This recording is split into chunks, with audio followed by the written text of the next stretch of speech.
哎，醒了，醒了。小溪，你渴不渴？要不要喝水？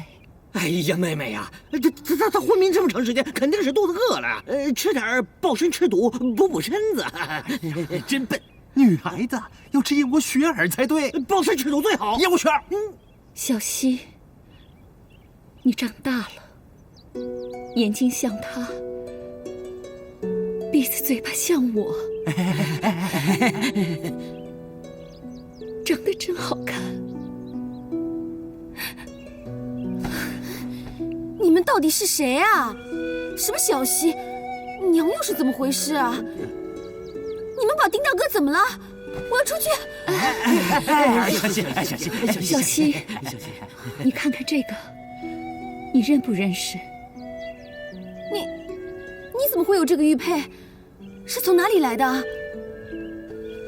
怎么会跟我这个一样？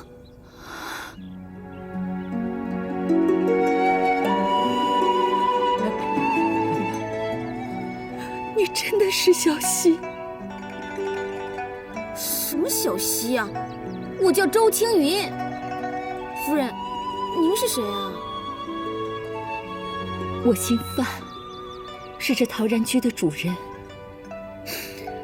我听哥哥们说，你会傲雪双剑，是吗？嗯，那是谁教你的？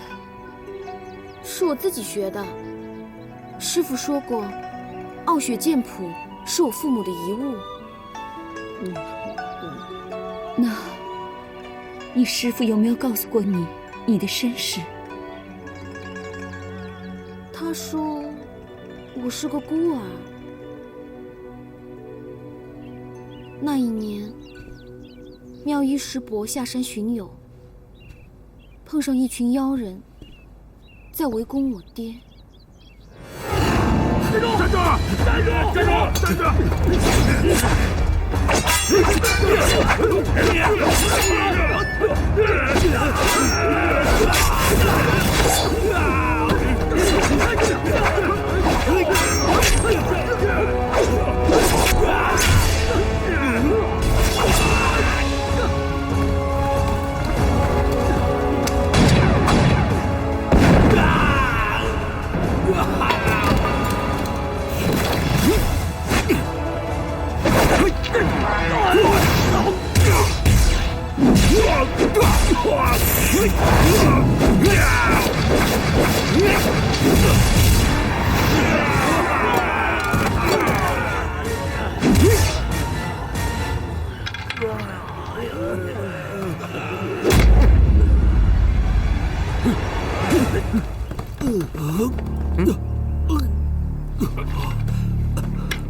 救救我孩子！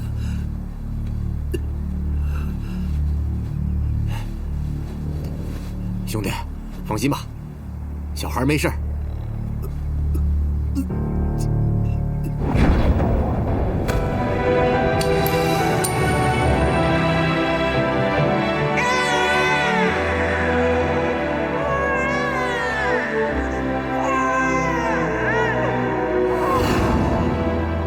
妙一师伯说，除了救我，我爹什么话也没有留下。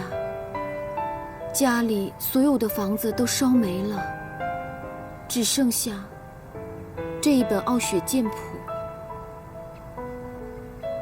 妙一师伯就把我带回蜀山，我就一直作为养女，被他和小茹师傅养大。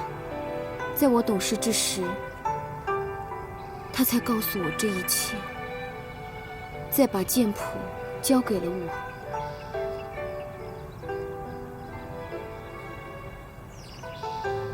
夫人，您怎么了？您怎么哭了？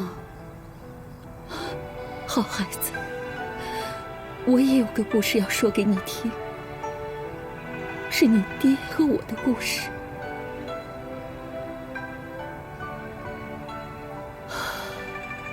我自小在这陶然居长大，闺名叫范小雪，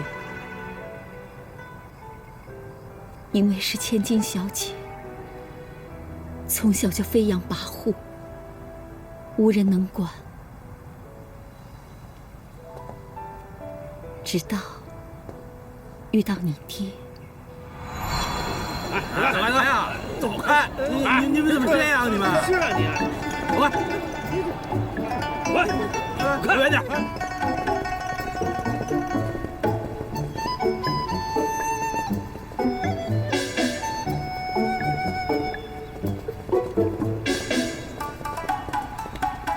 八成是个乞丐。本小姐赏你的，拿去买点吃的，别在这碍事儿。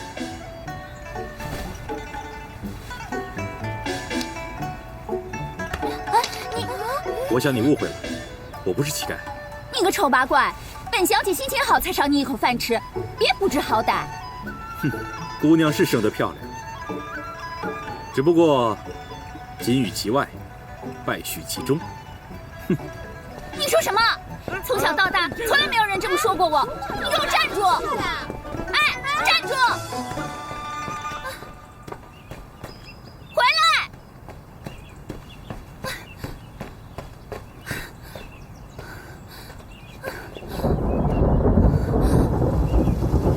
我追他，追到了树林里面，他人不见了，我也迷路了。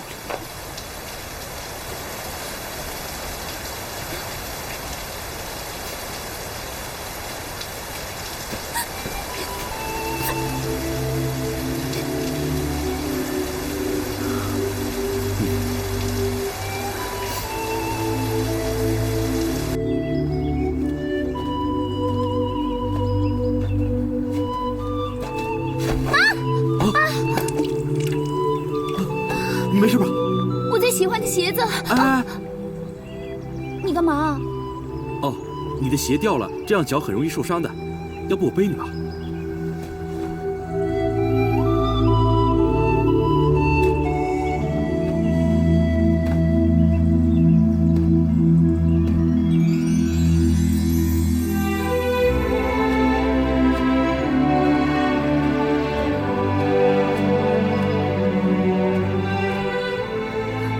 快去禀告夫人，小姐回来了。小姐，你怎么了？小姐，你没事吧？没事。哎呦，你怎么了？女儿，伤到哪儿了？啊，女儿，娘，哎呦，女儿啊，你急死娘了，有没有受伤？就这样，我和你爹相爱了。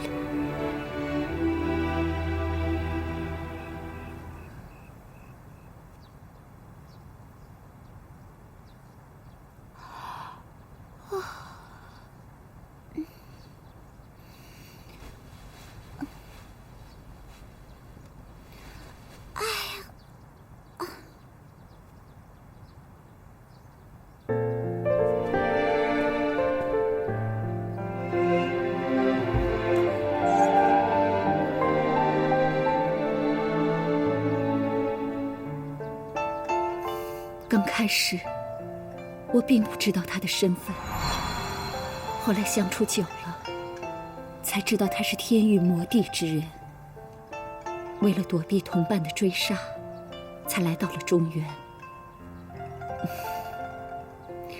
那个时候啊，大家都说他长得丑，可是我却并不这么认为。我觉得他是这个世上最英俊、最温柔的人。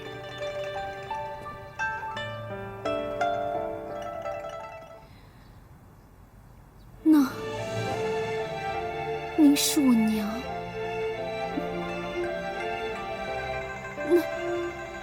那之后发生什么事啊？我毕竟是大户人家的小姐，父母自然不同意我和天域妖人在一起。可是为了爱，我决定放弃陶然居的一切。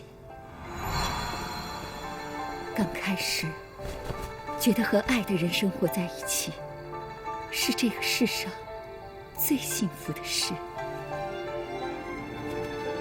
我们躲在深山老林中，那里常年积雪，高松环绕，美不胜收。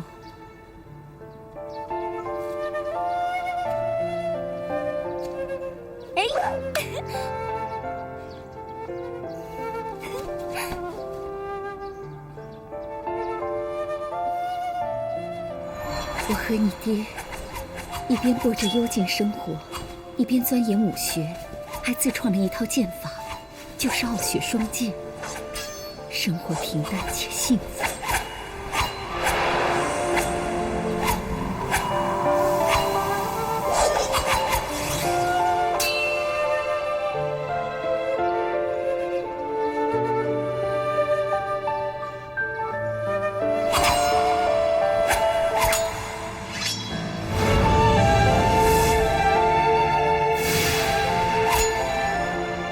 娘子，菜做好了，来吃饭吧。哎，你怎么了？不舒服？我有身孕呢。真的？我们有孩子了？嗯。快让我听听。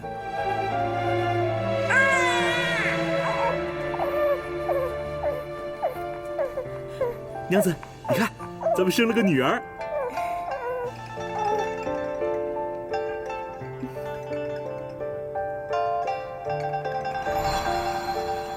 我毕竟是娇生惯养的富家小姐，从未过过这样清苦的日子，更别提还要带个孩子。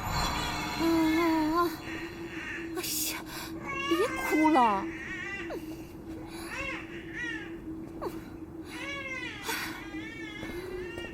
范小雪，你干嘛？孩子哭了，你能不哄哄啊？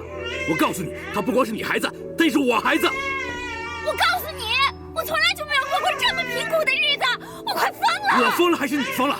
有了孩子以后，你大过一天年吗？范小雪，范小雪，你回来！日子久了，刚开始的激情慢慢褪去，我竟然开始觉得，这样的日子过得清苦又没有意思。直到有一天，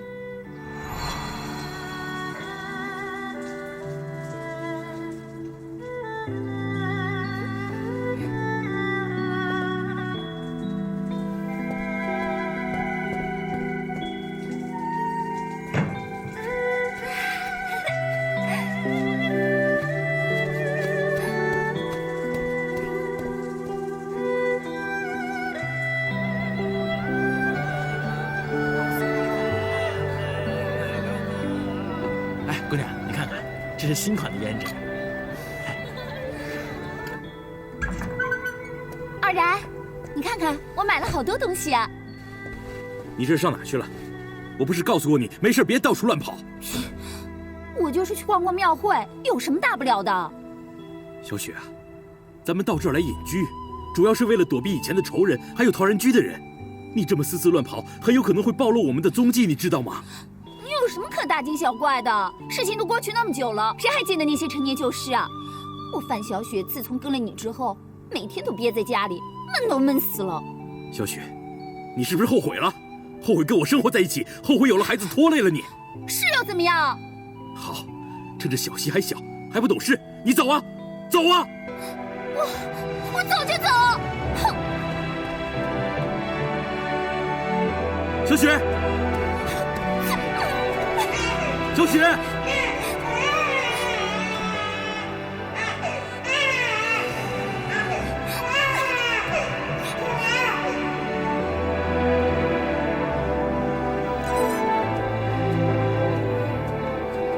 没想到，这是我最后一次见到你和你爹。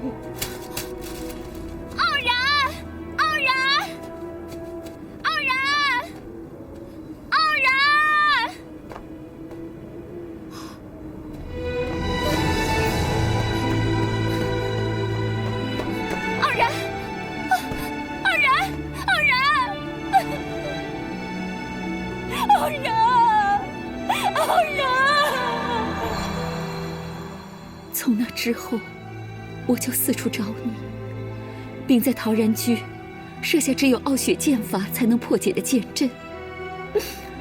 终于皇天不负有心人，让我们母女得以团聚。夫人，哎呀，怎么还叫夫人？应该叫娘亲才对吗？小希呀，叫娘啊！我不是小希，我叫周青云。为什么突然间我就多了个娘？之前我还在担心这2个怪人会害死我，结果呢？结果他们是我的舅舅，这也太奇怪了。小希，都是我不好，让你一下知道这么多事情，难以接受。你要是不喜欢叫小希，那我就叫你青云，好不好？我从小就羡慕师姐有爹疼爱，连做梦都想有爹娘在身边。为什么我爹偏偏就是个天云妖人？又为什么偏偏你不及他晚，我就成了个孤儿？对不起，青云，对不起，请你原谅我，都是我不好。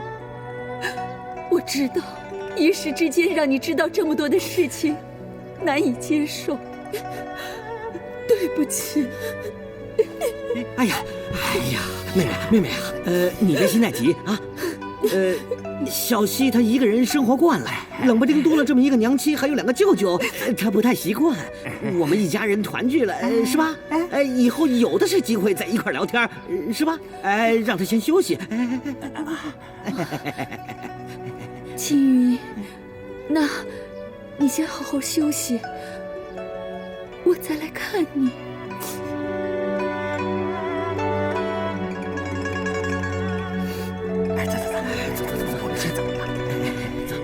夫人，我有一件事想求您。你说。放了跟我一起前来的那4个人，还有，我们蜀山和天域一直都势不两立。我爹是个天域之人，我不想我的同门知道，所以请您不要告诉他们。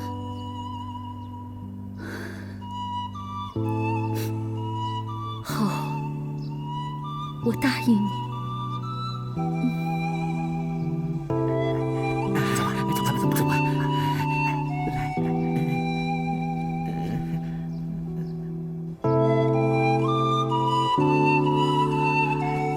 走吧。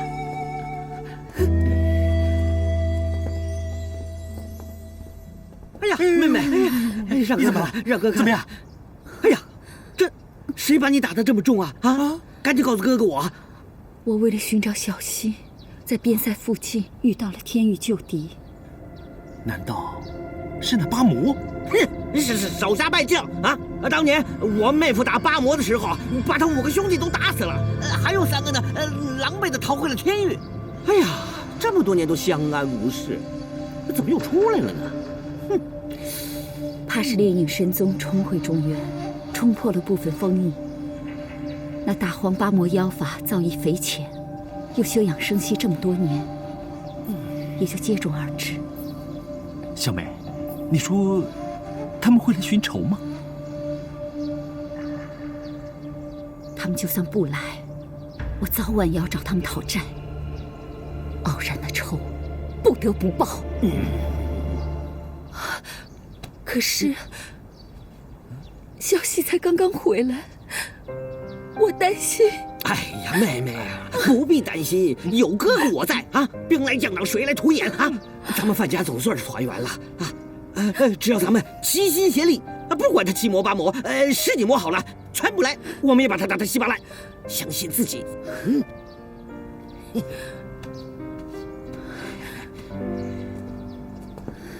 可是，小希好像还不能完全接受我。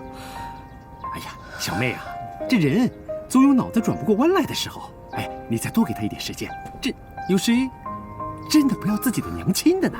是啊，对。哎，对了，和小溪一起来的那几个人呢？哦，那几个人总是爱吵吵嚷嚷，又爱捣乱，我把他们统统关到地牢里去了。滚起来！哎呀，还不赶快随我去放人？嗯，放人？哎，小梅。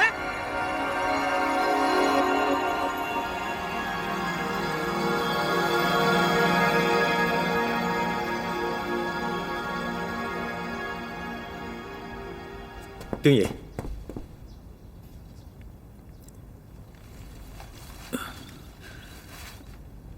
这是什么地方？应该是陶然居的牢房。青云呢？我也不知道。我被一个中年女人点了穴，之后发生了什么我不记得了。我们要想办法离开这里。不用想了，整个牢房都是厚实制成的，根本没有办法破坏。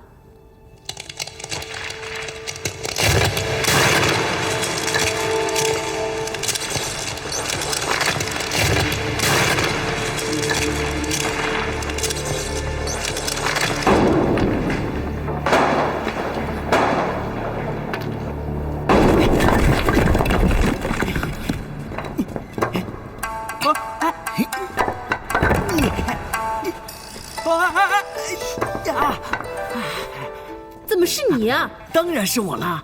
除了我，还会有谁来救你们啊？哎，我跟你们说，陶然居的人太麻烦了，打死不让我进来。还好我张谢炳聪明，从这爬了进来。好了，别说这么多了，我们快走吧。神仙姐姐，请。各位，之前多有得罪，是一场误会，请多见谅。啊？你是谁啊？怎么跟这两个怪人在一起啊？我是陶然居的主人，也是小溪，啊，青云也是青云的生母。啊？生母？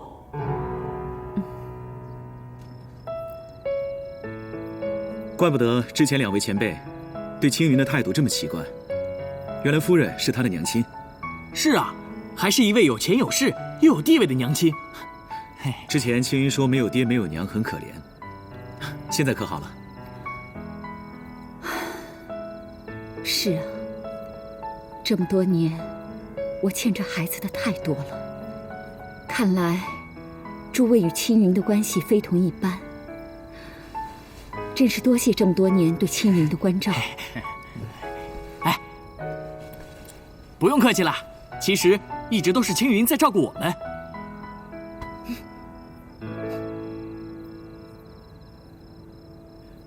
夫人，其实我们这次前来是有事情相求。哦，少侠请讲。素文只要有疑问，进入藏经阁便必然能找到答案。我们奉命寻找上古神剑的线索，所以之前才贸然闯阵。如今误会已解，还请夫人行个方便，让我们进入藏经阁寻找线索。哎呀，藏经阁呀！哎呀，多少年来，江湖上的武林人士对我们家的藏经阁呀，那是垂涎3尺。只不过我们家的藏经阁呢，不是谁想来就来，想走就走的。我明白，只要是我们能力范围之内的，一定尽力相助。只是，敢问范夫人和2位前辈，这藏经阁到底在什么地方？哎，这藏经阁就在院子里的花园里啊！啊，对呀。不对啊，刚刚我们进来的时候，后花园就只有一座假山。2位前辈不会在骗我们吧？哎呀，你们刚才来的时候呢，没有看见藏经阁，那就说明你们跟藏经阁没有缘分。哎，快点回去吧。哎，你。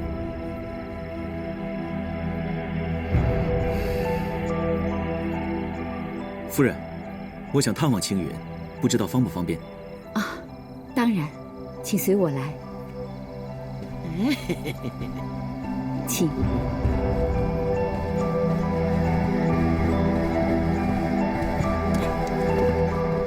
范夫人跟他2个奇怪的哥哥，像是故意在卖关子。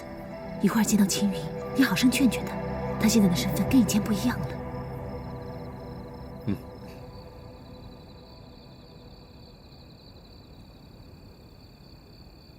青云，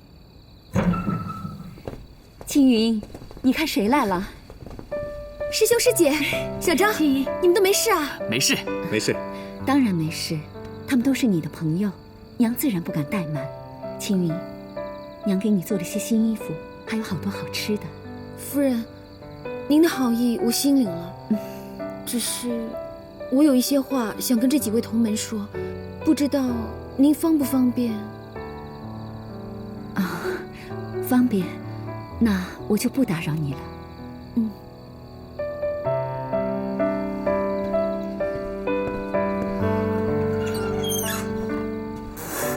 哎，再怎么样，她也是你娘啊，你对她这样会不会太冷淡了一点啊？她或许真的是我娘亲没错，可是不知道为什么，一跟她相处我就觉得很紧张。真希望她不要对我那么好。哎呀，青云，你是好事来得太突然了，受不起这个富贵命。我才不会在乎这些事呢。你们就别这样说他了，毕竟他失去娘亲这么多年，现在找回来，难免心中挣扎，不要再逼他。丁大哥，我知道范夫人没有必要编造我的身世，她对我的心意我也看在眼里了。只是小的时候，我就一直幻想自己娘亲长什么样子，现在真的出现了，反而有点无所适从，我自己也觉得很奇怪。哎，青云，你现在啊还不能惹你娘生气，你知道吗？刚才啊我们在外面说到藏经阁的时候，范家的人呢含含糊糊闪烁其词，就好像有什么奥秘一样。我想如果你这个亲生女儿开口的话，他们应该就不会推辞了吧？子英，青云她现在情绪不好，别勉强她。哎呀，青云知道分寸的啊。我知道了，师姐，我会尽快求她带我们去藏经阁的。我就知道我的师妹啊最懂事了。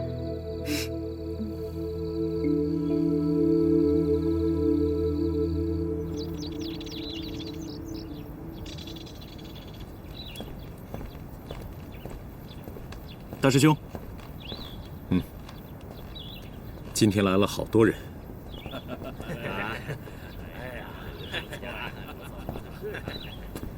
两位少侠早。你好，今天范府来了这么多人，你知道是发生什么事了吗？夫人终于找到了女儿，心中喜悦，已经广发拜帖为小姐招婿。谢谢。招亲。昨天我看到青云的态度，好像已经很难接受范夫人就是她娘亲的事实。现在要招亲，会不会不太好？这婚姻大事向来都是父母之命，我想范夫人应该有自己的打算，也会争取青云的意见。我们还是不要去插手，免得出了什么差错，坏了他们母女的和气。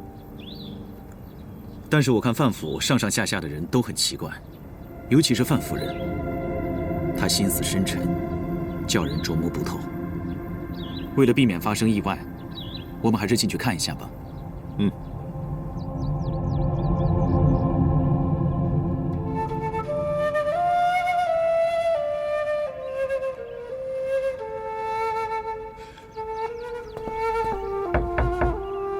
进来。禀夫人，提亲的公子们都已经陆续到府上了，两位舅老爷正在门口迎接筛选。那情形好不热闹，都快把门槛踩坏了呢。好，你去把公子们迎至大厅，我稍后就到。是，夫人。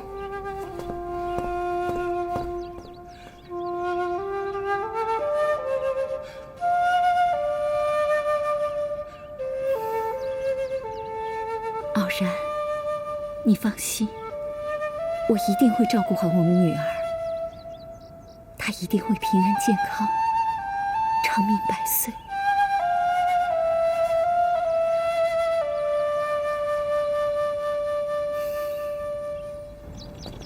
夫人呐，我们是修行之人，穿得这么艳丽不好吧？你呀，是在蜀山上待久了，哪有女孩子不爱美的？师父常说，人的美是自内而外，跟胭脂水粉无关，那些只是庸俗之物。你呀，就当今天让娘高兴高兴，就庸俗这么一回，就今天啊，走，快。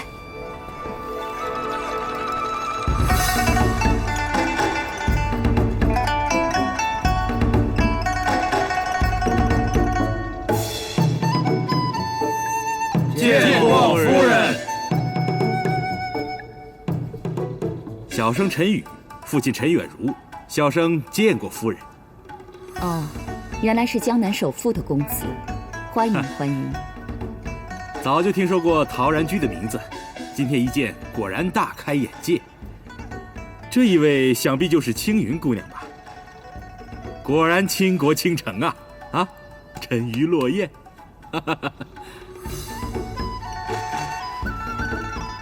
我范小雪最讨厌这种阿谀奉承之辈。青云，你记住，像这种一上来就耍嘴皮子的男人，8成是虚荣懦弱之辈，千万不能嫁。到底是怎么回事啊？什么嫁不嫁？这些人干嘛都盯着我啊？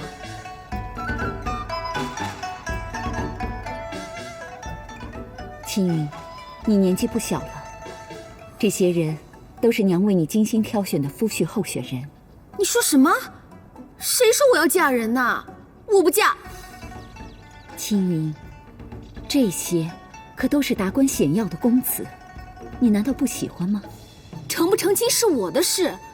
再说，我要嫁人，也不会嫁这些人。那，你是有喜欢的人了吗？我。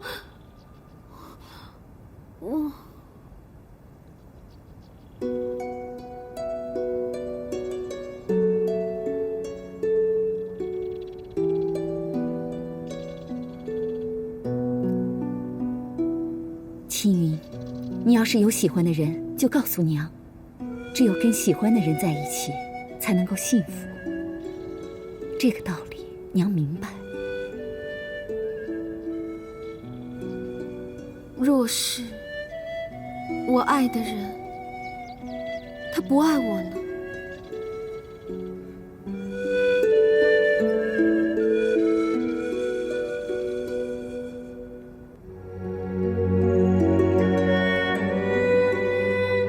丁大哥真的不喜欢我？难道你是喜欢？我喜欢谁都跟你没有关系。从我到了陶然居，你就逼我做这做那，现在更是越来越过分了。我是蜀山弟子，就算我终身不嫁也无所谓。青云，青云，走了。哎，小心小心。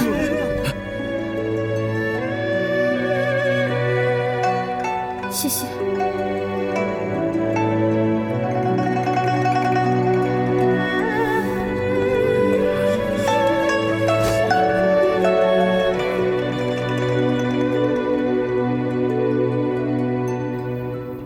这个钉木头，看着人家被逼嫁人，什么忙也不帮，这算什么？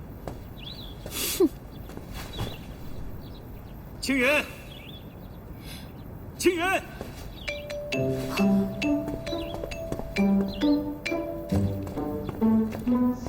青云，现在才来找我干什么？难道想劝我听话吗？哼，都没有人问我意见就自作主张，嫁人嫁人，怎么不自己嫁？嫁人嫁人嫁人嫁人！哪来的臭鹦鹉啊？走！嫁人嫁人！哎呀！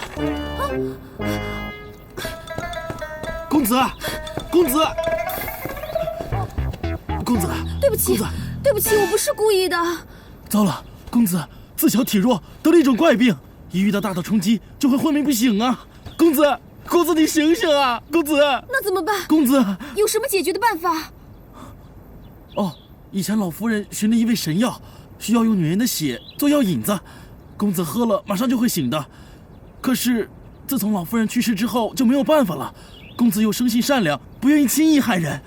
公子，公子你醒醒啊！公子，公子，公子。那个药有没有带在身上？哦，当然，救命之药从不离身的。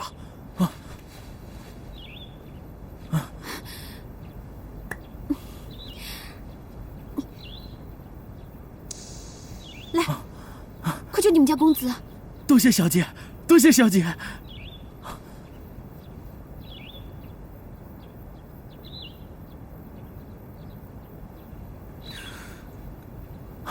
公子醒了，公子。哦，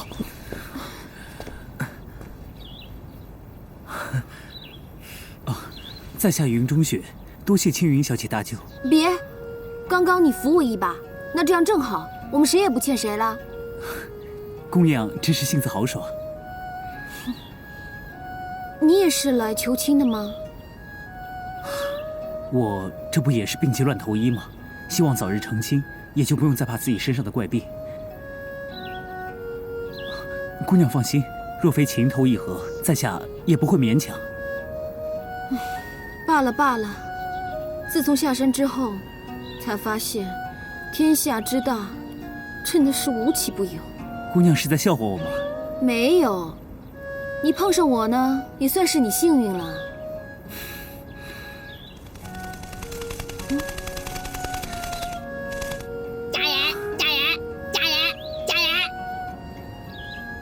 姑娘莫怪，她叫怪语，会的花招可多了。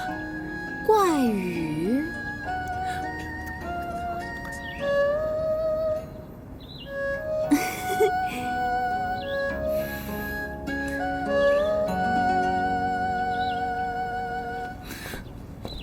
你去哪儿了？我找你很久了。这位是？哦，在下云中雪。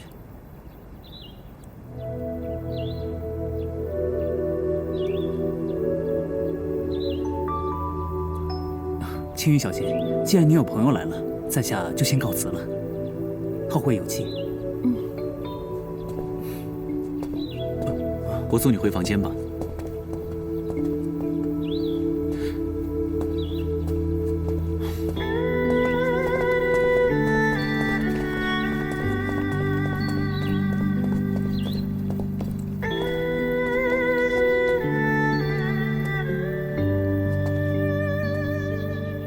你没有话想对我说吗？我知道你不开心，你娘强迫你做一些你不想做的事情。我不是指这个。那是什么？你眼睁睁看着我要嫁给别人，就不替我着急吗？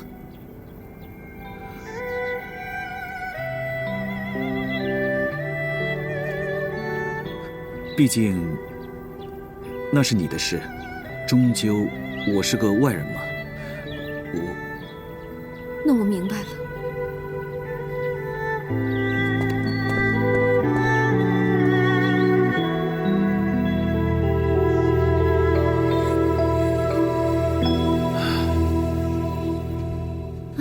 哎呀，妹妹啊，你不要在这晃来晃去的，你这走来走去的，你不昏，我都昏了。哎呀，青云肯定是生我的气了，觉得我勉强他。想当年我离家出走，也是因为父母勉强我。哎呀，你说，青云会不会离家出走啊？哎呀，小妹啊，小青云身上虽然有你年轻时候的影子，但是这脾气性格呀，比你呀，那可是温顺多了。哎，是。我不是那个意思，小妹，我的意思是，他不高兴的是，不是因为你叫她嫁人，而是因为你给他找的那些人呐，他都看不上啊。对呀。哦，对，我好像是听他说有什么喜欢的人，说完以后，他就看了一下和他一起来的2个同门。哎呀，妹妹，你要不这么说，我差点给忘了。青云喜欢的是丁隐，是吗？不，我觉得他喜欢的是丹晨子。丹晨子？哼，怎么可能？你忘了，我们当初把青云和丁隐抓回来的时候，青云为了丁隐，他连命都不要了。我看呐，他真正喜欢的是丁隐，他俩才是一对儿呢。如果要真的喜欢，那为什么我们给他俩下迷魂香的时候，他们还拼命反抗呢？哎呀，亲爱的弟弟，你别冲动。来，我告诉你，我们家这个青云呢，她毕竟是个女孩子，哎，这个男女之间的事情呢，她总是害羞一点的嘛。丹臣子高大威猛，听说还是掌门的继承人，他跟我们家青云呐，才是门当户对。要是我也会喜欢丹臣子的。喂，你怎么老跟我作对啊？还是丁隐可靠一点儿。丹臣子，丁隐，丹臣子，丁隐，丹臣子，丹臣子，丹臣子。哎呀，好了，我啊，自有安排。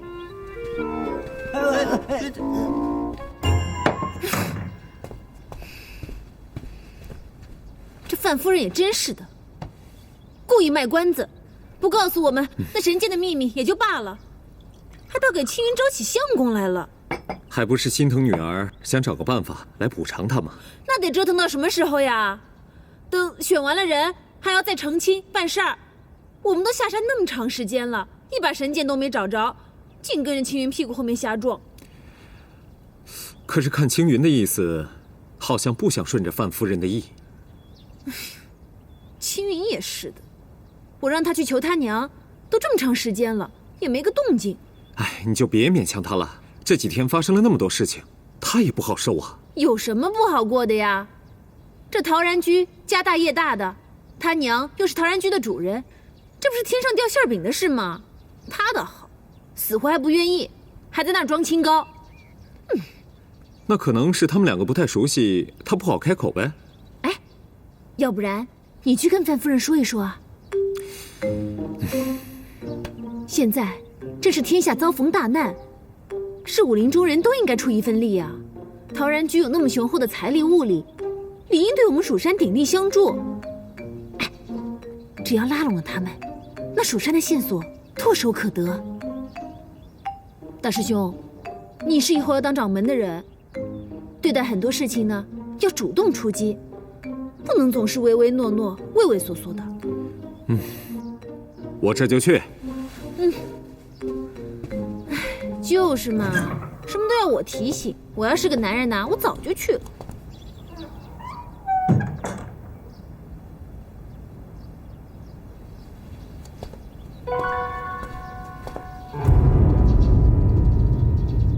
什么？青云要嫁人了？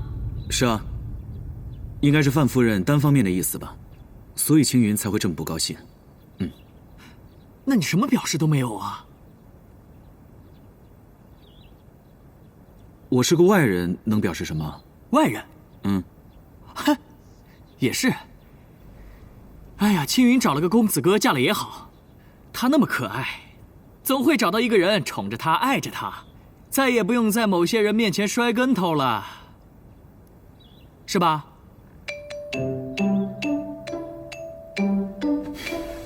兄弟，你为什么今天说话这么阴阳怪气的啊？我是因为替你着急。感情上的事情最忌讳的就是有人装傻，而你呢，却是傻上加傻。庆云对你的那份真心是路人皆知，你对他模棱两可，一会儿关爱有加，一会儿呢又撇清关系，你怎么想的？我什么时候没有关心过他呀？我当他就像是妹妹一样。如果你真的在乎他的话，你就应该多为他想想。庆云现在最需要的就是你英雄救美。再说嘛，这女人嘛，就是需要男人宠的。哎，就像我就是一个很好的例子嘛。我要是不主动的话，神仙姐姐早就不理我了。你笑什么？我看神仙姐姐现在也不怎么搭理你啊。那我跟神仙姐姐和你跟青，你又给我转移话题啊？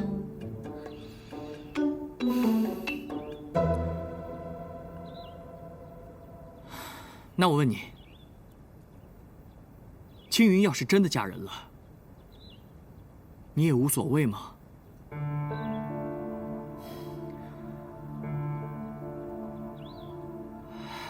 我知道，你现在心里还想着那个玉无心。别再说了，越说越心烦。自古忠言逆耳，在这件事情上，我坚定地站在青云这边。你还在逃避吗？逃避又怎么样？逃避是解决不了问题的。你还是去找青云聊一聊吧。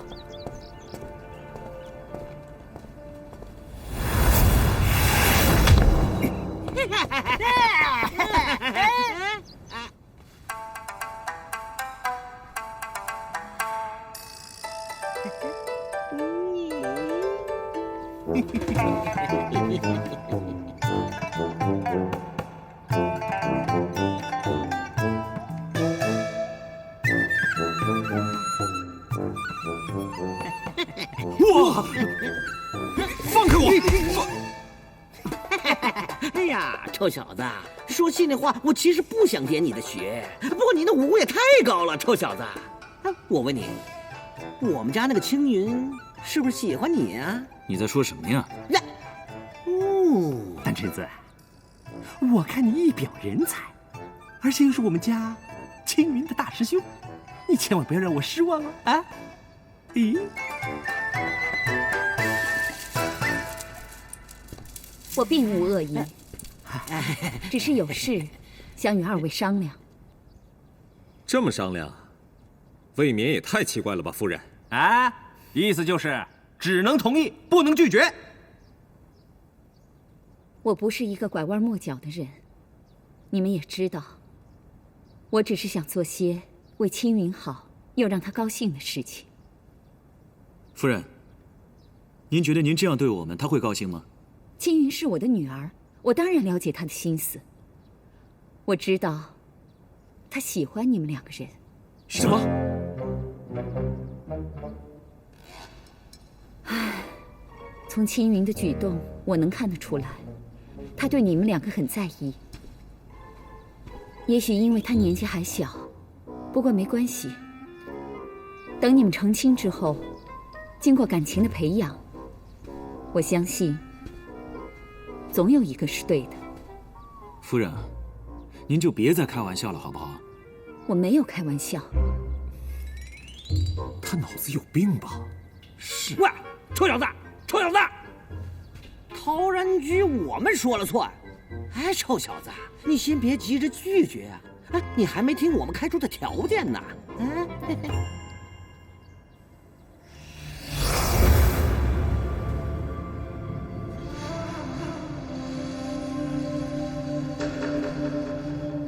这就是我们陶然居的藏经阁。但是我们范府有条规矩，只有成为范家的人，才能有机会进入藏经阁。你们两个谁娶了青云，谁就会有着难能可贵的机会。范小雪，你别动啊！范小雪，你别仗着家大业大就欺负人。丹臣子跟我早有婚约，你休想打他的主意。你们成亲了吗？虽然我们暂时还没有成亲，但是我们两情相悦，青梅竹马。既然还没有成亲，那他选择谁是他的自由。你们这次下山，不就是为了寻找神剑的踪迹吗？我可以保证藏经阁可以回答你们所有的问题。丹臣子，你想好了吗？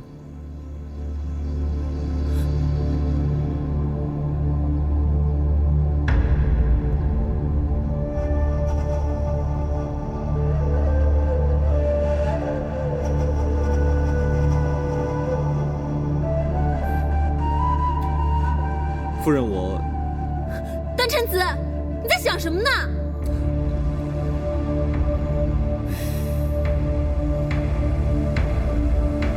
哼，大木头，枉我对你这么好。不好了，不好了，青云，青云不好了，啊，吵起来了。谁吵起来了？他们和你娘吵起来了。什么？哎呀，我也说不清楚，跟我走，去了你就知道了。就算你们陶然居再有本事，你也不能抢我诸葛子英的人。哼，之前我对你客客气气，是看在你照顾青云的面子上。可现在这两个男人，我还偏偏要留下。青云看得上我就留着，看不上就算我杀了，也轮不到你在这指手画脚。你子英，别再吵了，我心里只有你，我不会去青云的。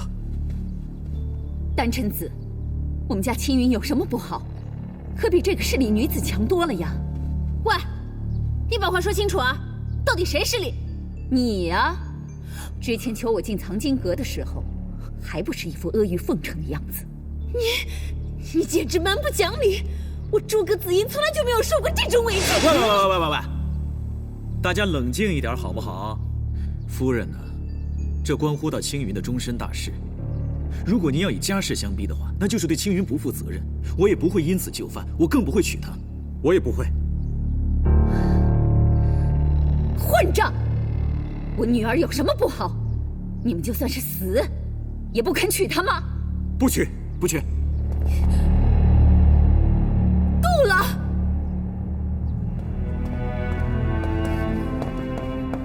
你到底想要怎么样啊？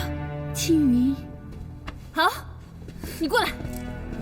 好啊，现在青云也在了，我们把话说清楚。青云，你到底想干什么？在我们范府，你也敢撒野？诗琪姐姐，范夫人，你怎么可以随随便便打人呢？滚！你敢打我？好啊，你周青云，你现在有了有钱有势的娘给你撑腰了，你连我这个师姐都要踩在脚底下，是不是啊？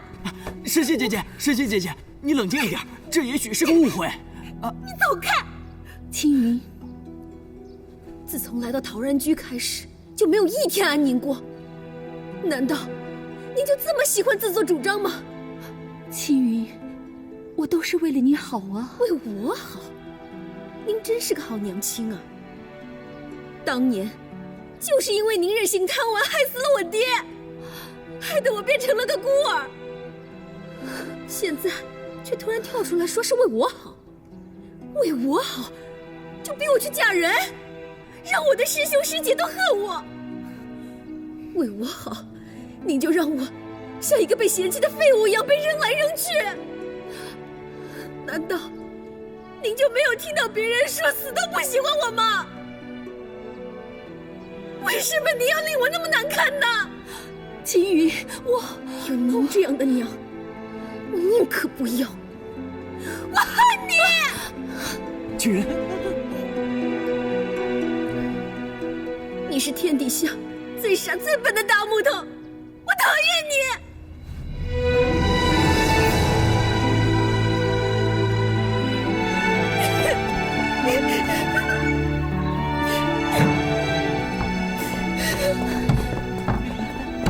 青云，娘没你想的那么坏，娘真的是为了你好。青云，你走开，我什么都不想听。哎，妹妹，你别太伤心啊。青云她小，她不懂事啊，你别生气了。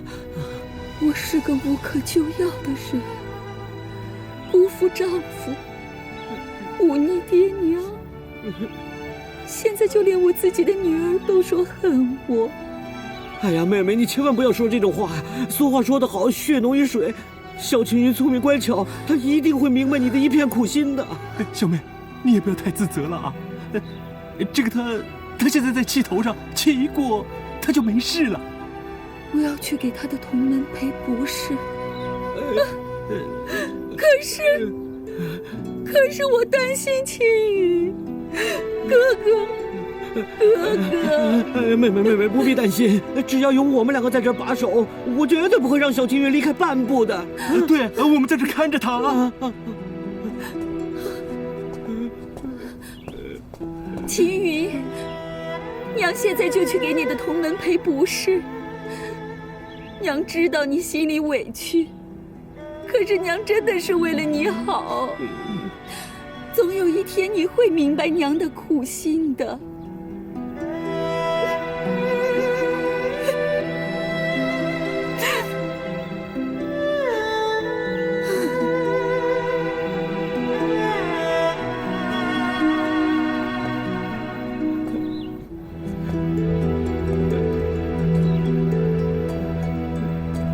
妹妹，子英，子英，哎呦，子英，你别胡思乱想了，行吗？我胡思乱想？那范夫人拿藏经阁做交换，你就没有一点动心吗？我没有，你成天催我去找藏经阁，我只想快点找到，让你开心啊。那还是我的错了，就因为我在乎你丹嗔子，所以坏了你做范府乘龙快婿的好事。我做什么乘龙快婿？哎，子英，我想的什么你还不知道吗？你放开我！如果我心里没有你，大师兄，你干嘛这么对神仙姐姐啊？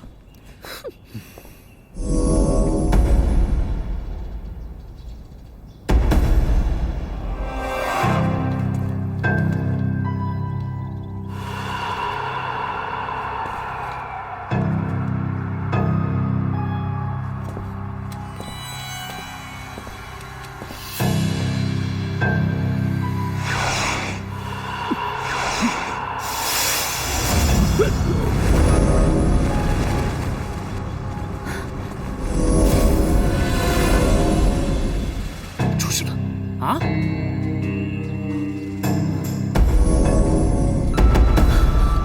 不好，有人闯藏经阁。哎，藏经阁怎么没了？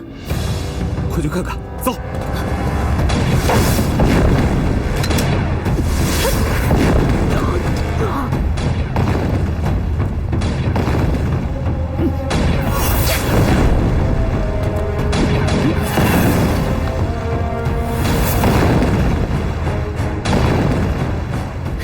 识相的，赶紧把5星酒店蛋交出来！你休想！我去帮忙。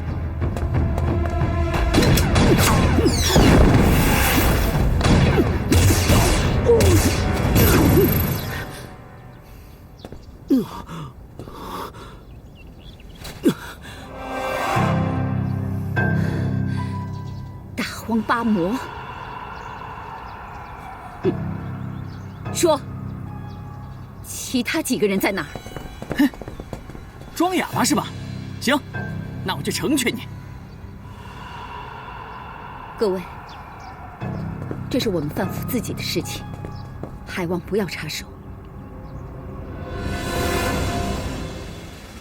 把他压下去。是。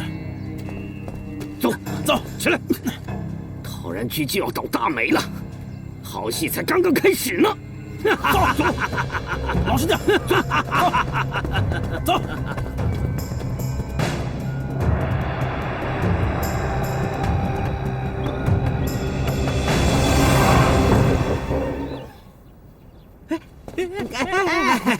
哎，你不能出来啊！走开！哎，小青云，你可不能学你娘啊！动不动一生气就离家出走，害得我们找都找不着。是啊，你之前还教训你娘，说她不负责任，害了你爹和你，你可千万不能向她学哦！不要住在这里啊！我们可不能放你走，要不然你娘回来一会儿会把我们骂死的。对呀，我们向你娘保证过，不能放你走的。生气归生气啊，千万别往心里去啊！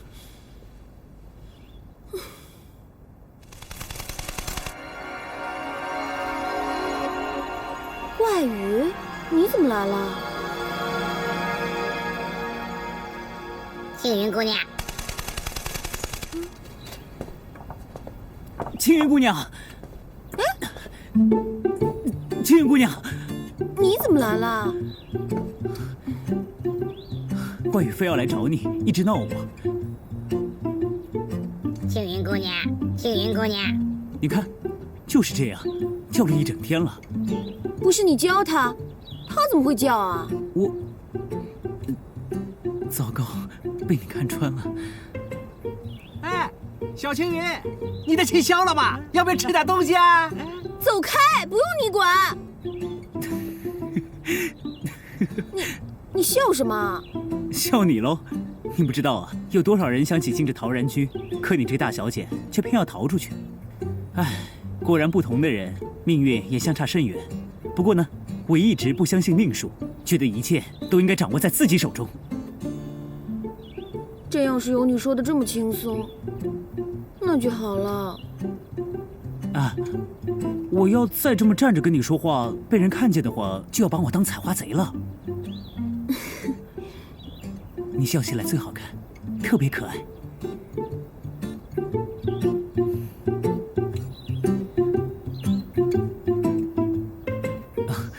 好了，我走了。哎，你的鹦鹉，冠宇陪着你作伴，怎么教他，你懂的。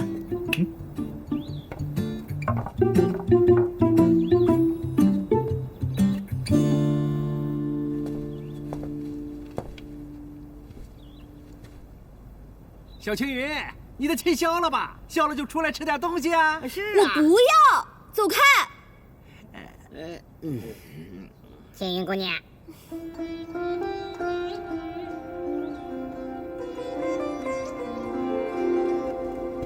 蜀山弟子果然气度不凡。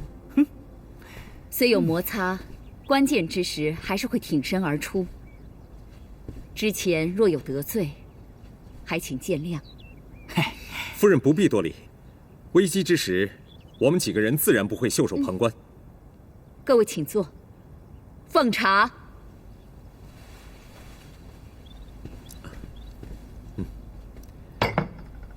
只是那妖人到底是谁？看样子好像和陶然居有什么深仇大恨。那妖人便是大荒八魔之一，是杀死我丈夫的凶手。其实说来话长，傲然当初离开天域时，偷走了他们的一样东西，叫五行九天丹。他们这次出现，恐怕就是为此而来。五行九天丹是什么法宝？八魔在20多年前四处祸害人间，为了获得更大的力量，他们联手闯入地下魔窟，捉到了一条修炼100年的黑色巨蟒，然后用数百条命的元神，将黑蟒炼化成五行九天丹。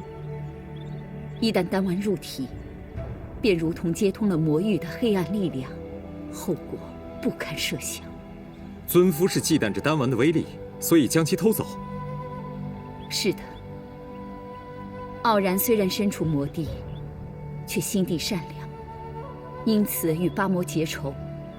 八魔一路追到中原，傲然力战八魔，杀死了他们兄弟中5人，可最后还是不敌。青云也是在那个时候失散的。哦，原来如此啊！那范夫人，丹丸现在在哪？傲然将丹丸封印在深山隐秘之处，八魔一直找不到。后来我将其取回，藏于范府之中。天域被蜀山封印，可是南明离火箭又被盗。夫人，南明离火箭的事都是因我而起，没想到会给范府带来这么大的麻烦，实在是抱歉。丁大哥，这不是都说了吗？这件事不能怪你，跟你没有关系。这位少侠不必自责，一切都是命数使然。真是我刚刚找到亲生女儿，就要面临如此大劫，我担心青云会受到伤害，我该怎么办呢？放心吧，夫人，此事因蜀山而起，我们几个人自然不会坐视不理。对，夫人，我们会跟陶然居一起共同进退，不会让妖人得逞。多谢各位，多谢。小心！若不想背负更多人命，就带着五行九天丹和云中雷来陶然居后山旧庙交换。夫人，大事不好了！前来提亲的公子们全被人抓走了。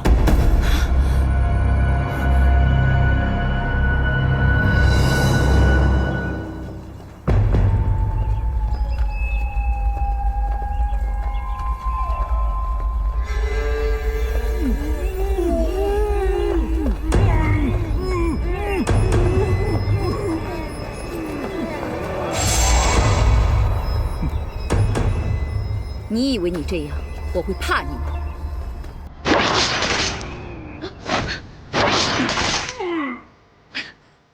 你们这么滥杀无辜，难道就不讲一点江湖道义吗？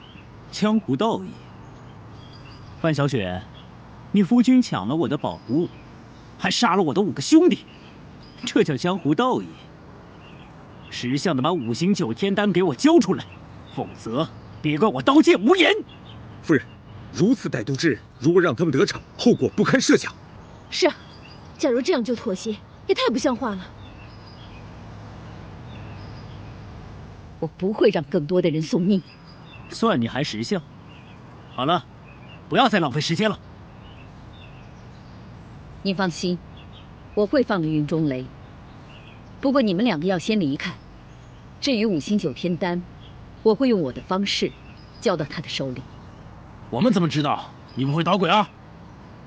这些人的性命对我来说很重要，我只是要确保万无一失。好，我就信你一回。放人。哼！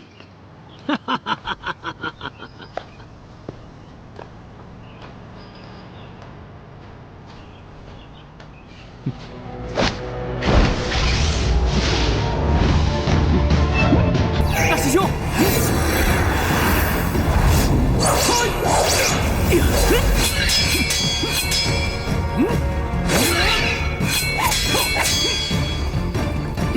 小心！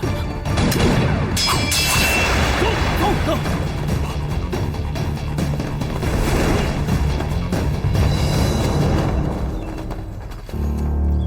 先把人放了。是。张少侠，有劳你照顾受伤的各位。夫人放心。夫人，那5行9天丹怎么办？等回到范府，我再向各位解释。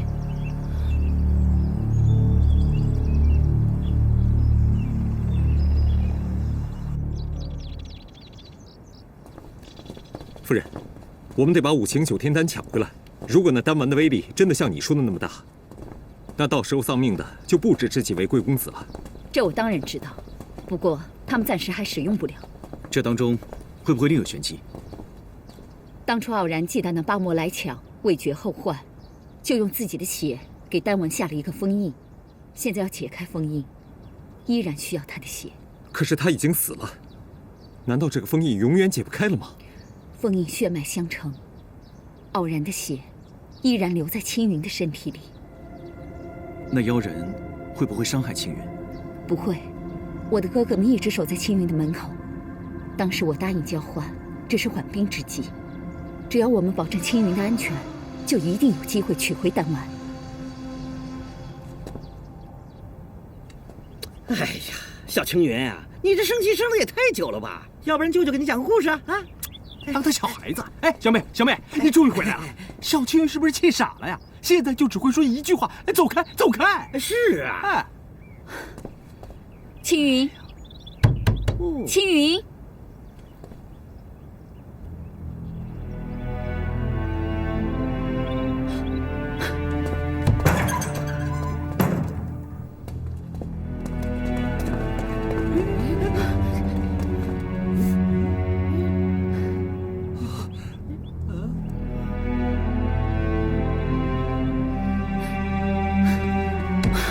小妹，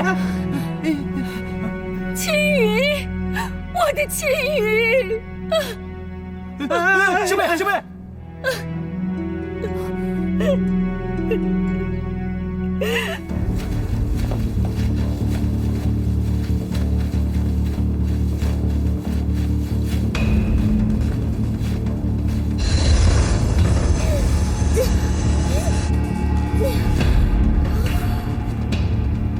等了这么多年，总算得来全不费功夫。你这个混蛋，居然不安好心接近我，你到底想怎么样？唉，抱歉啊，我是真的觉得你很可爱，只可惜，谁让你是周傲然的女儿？哼，自古以来，父债子偿。他偷了我的东西，我只好在你身上讨回来喽。是你杀了我爹！是他背叛了天域，要怪，就只能怪他自己。虽然我爹是个天域之人，但是也不会跟你们同流合污的。我一定要你们血债血偿。这血债还不一定谁来血偿呢。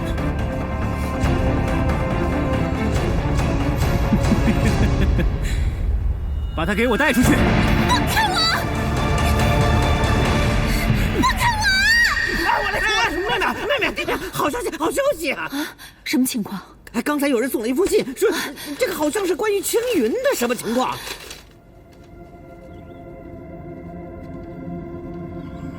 青云难道被关在这里？这封信是谁送过来的？那个人蒙着脸，没说话就走了。会不会是陷阱？这是唯一的线索，就是陷阱，我也要去。哥哥，你们守护好陶然居。我也跟你去。妹。小张，你留下来照顾受伤的公子，我们3个去救青云。放心吧，你们也要注意安全。走。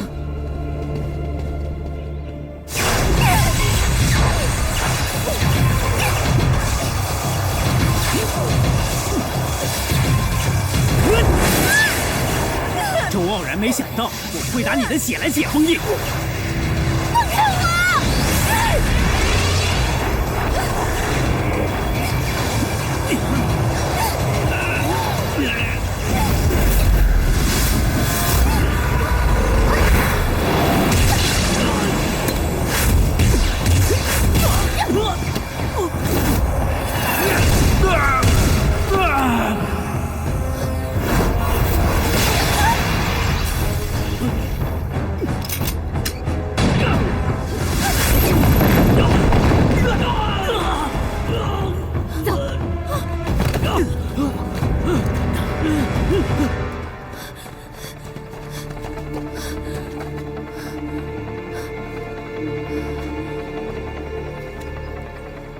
多谢你的救命之恩，你是？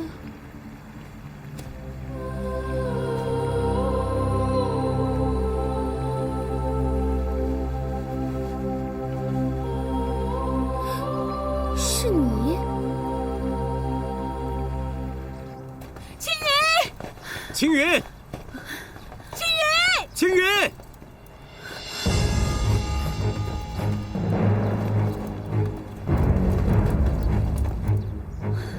青云呢？装什么？不是你们的人把他救走的。既然如此，那我们就几条人命一起算吧。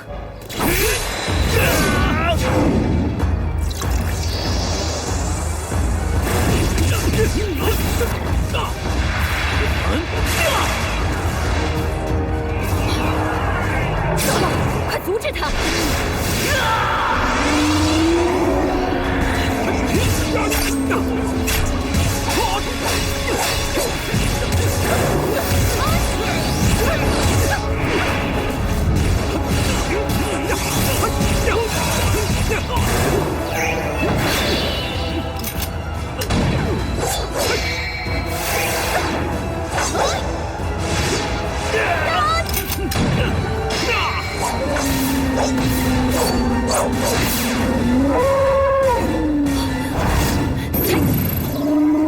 丁大哥，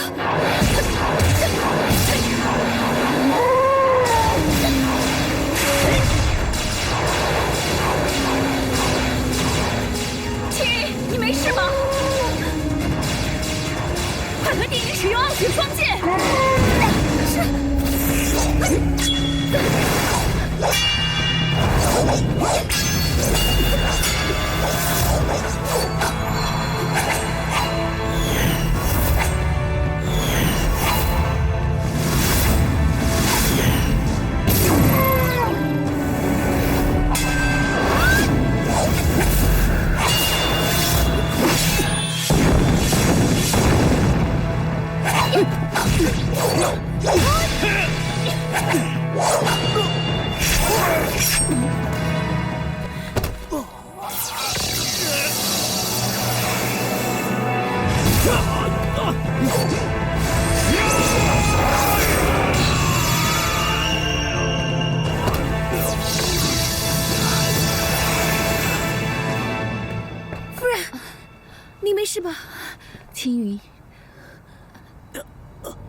你们两个就别在我面前晃来晃去了，赶快坐下吧。看着都心烦。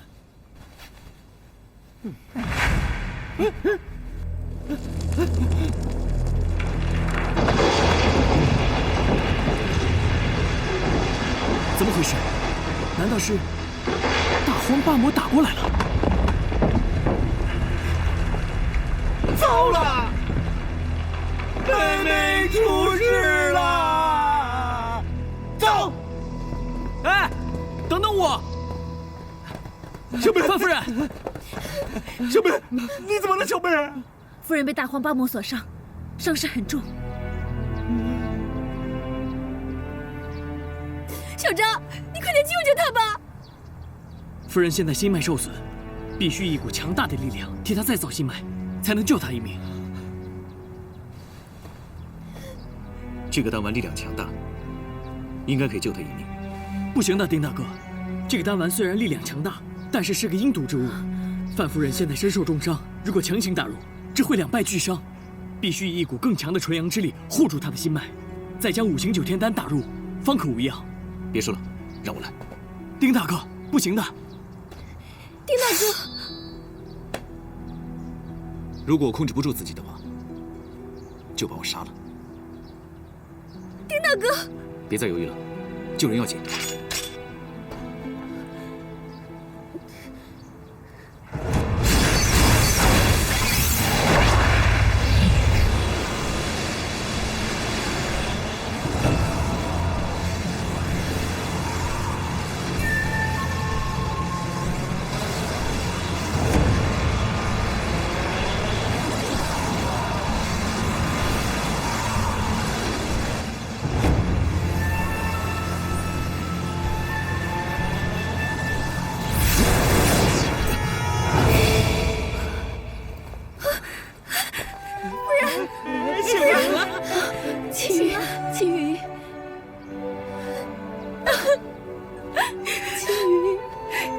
就好。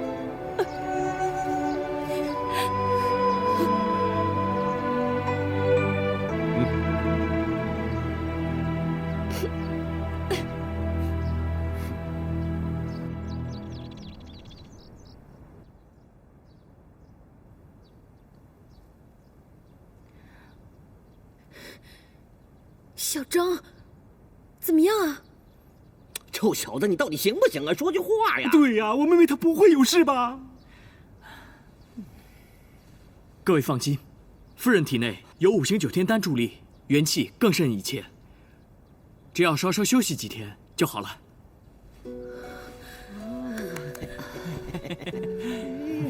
青云，刚才鬼门关走一遭，我心里最放不下的就是，我找了你那么久，才刚刚找到你，想到以后就不能陪着你，我心里就特别的难受。可是转念一想，只要你好好的、平安、健康，我就算是死1000次、10000次也愿意。您不要再说了，小张刚才不是已经说过了吗？您会没事的，会好好的，会陪着青云很久很久的，娘。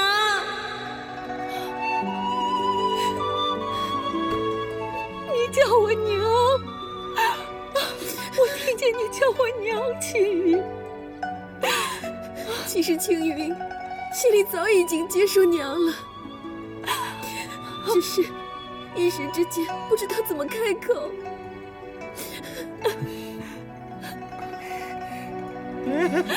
我今天真是太高兴了，我一不留神我就当舅舅了，真是太感人了，有人叫我舅舅了。哎呀，现在是皆大欢喜啊，大家的努力都没有白费。恭喜你，青云，你终于不再孤单了。青云，其实你最应该感谢的是丁少侠，若不是他好力替我续命，恐怕我们母女早已阴阳相隔。丁大哥，真的很感谢你。刚才你动用了赤回石之力，身体没事吗？没事。恭喜范夫人一家团聚。是啊，青云，恭喜你啊！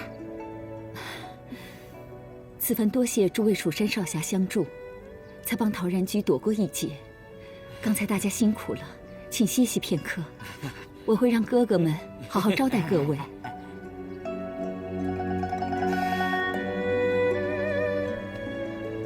青云，娘带你去个地方。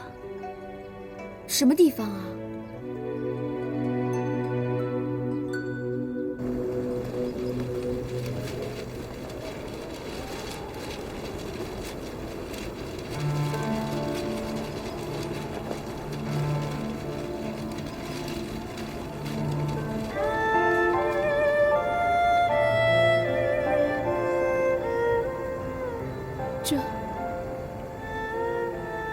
这就是我爹。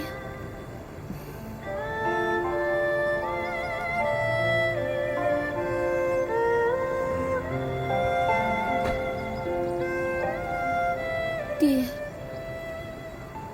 女儿来看您了。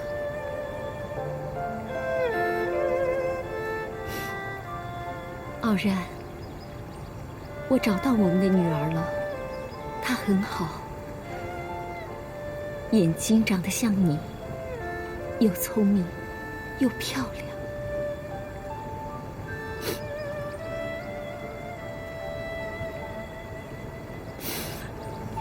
20年了，你从来不肯到梦中来见我，是因为一直还怪我吗？我找到女儿了，你可以原谅我了吗？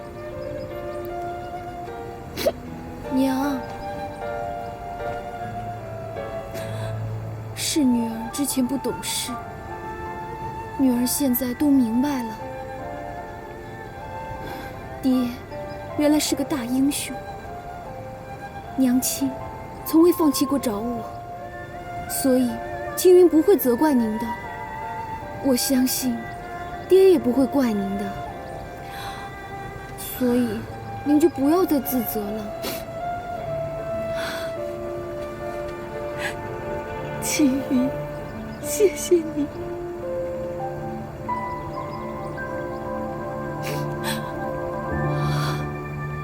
娘，还有一件事情，女儿还是想请娘让我自己做主。什么事情？我的终身大事，我想请娘不要再干涉了，因为女儿喜欢的人，希望她也能喜欢我，那样的话才会幸福快乐。青云，娘当然希望你找到两情相悦的人，可是娘不知道你还能等多久。娘，您这是什么意思啊？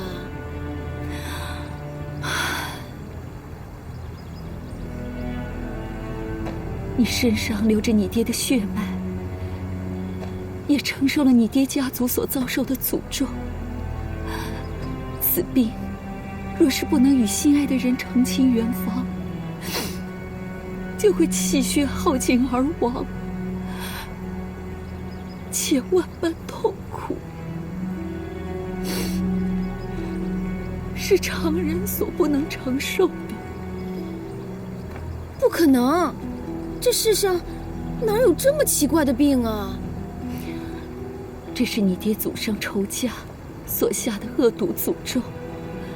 当初我也不信，你爹来到中原的时候已经发作过。娘是见过他发作时的痛苦之状。当初你爹自认为其貌不扬，以为不会有人对他倾心，便决定孤身一人去夺取5星9天丹。之后来到中原，本想找一处安安静静的死去，没想到遇到了我，是我解了他身上的诅咒。那这咒什么时候发作啊？治愈者长命100岁，不治者21岁就会发作。21岁？我知道你喜欢丁颖，怎么办？要不娘去劝劝他，你说呢？不用了。可是你已经20岁了。娘，您可不可以答应我，这件事不能对任何人说，丁大哥更不能说。以丁大哥的个性，他是不会弃我于不顾的。可这世上强扭的瓜不甜，若是我真的强行跟他在一起了，我们2个一定都不会快乐的。娘，您觉得心里的痛苦和身上的痛苦，哪一个会更痛呢？青云，娘并不是让别人同情你，娘只是觉得，既然你心里有情，为什么不勇敢地说出来呢？可是，丁大哥心里面不一定有我。那可不一定。娘和你爹当年创出这套傲雪剑法，讲究剑法配合，亲密无间，心心相印。你和丁颖练习此剑法不久，竟然配合得如此默契。娘觉得，丁颖其实对你是有情意的。真的吗？啊。俗话说，男追女隔层山，女追男隔层纱。当年，我要是放不下范家千金大小姐的身份，抛弃了她，就不会有如今的你。娘觉得，如果你心里真的喜欢他，为什么不勇敢地说出来，免得将来会留下遗憾？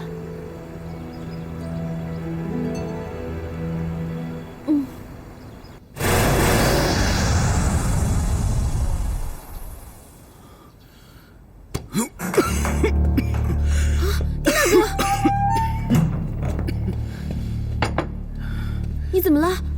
是不是赤魂石又有异动？来，白天饮了5星9天丹，动了体内的赤魂石，不过现在没事了，不用担心。来，我们这边坐。这个是2位舅舅熬制的汤药，可以补气养神的，你喝一口。我自己来吧，谢谢。丁大哥，都是我任性，要不是我顶撞娘，弄巧成拙，引狼入室，也不会把你害成这样。可能是范夫人太疼你了，她想看到你成亲。一切都是误会，你不必放在心上。你身上流着你爹的血脉，也承受了你爹家族所遭受的诅咒。此病，若是不能与心爱的人成亲圆房，就会气血耗尽而亡。青云，青云，你怎么了？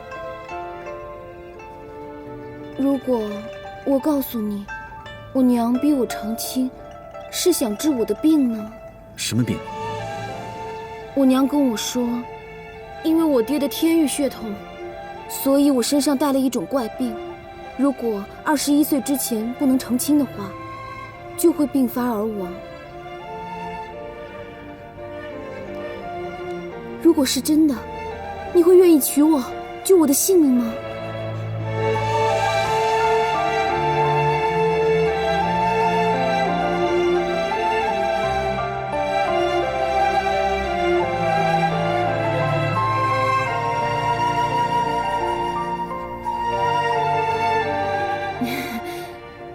你的啦！这世上哪有这么奇怪的病啊？况且我在百草师叔身边这么多年，我有病他会看不出来吗？吓死我了，我还以为是真的。那如果是真的，你会答应吗？这个世界上哪有那么多如果啊？别拿自己的性命来开玩笑。我跟你说，你已经很幸运了。你现在又跟自己的娘亲相认，就算以后发生什么事，也肯定会逢凶化吉，一世平安。哎，对了，我有一件事情要问你，你是怎么从那个云中雷手中逃出来的？有人救我啊。是谁啊？我不记得了，当时那个人蒙着脸，我都没有看清楚他是谁。就算他蒙着脸，肯定也会有肢体上的接触啊。哎，是男还是女？他的身形如何？哎，还有他用的武功是哪一派的？我说不知道就是不知道嘛，难道我故意不告诉你啊？哎呀，丁大哥，当时我被云中雪下了迷药，迷迷糊糊的，我真的没有看清楚他是谁啊。况且这个人是谁，有这么重要吗？我只是想问他是谁，想当面向他道谢。啊，我要回去陪娘了，时间也不早了，你喝完药就早点休息吧。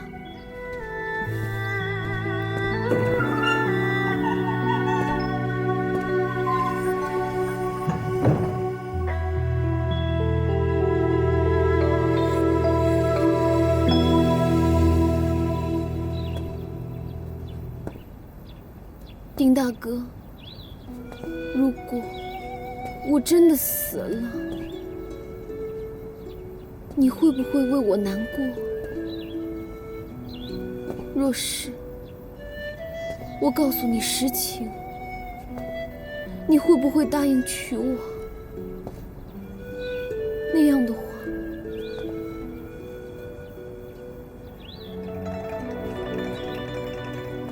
你对我是同情还是爱呢？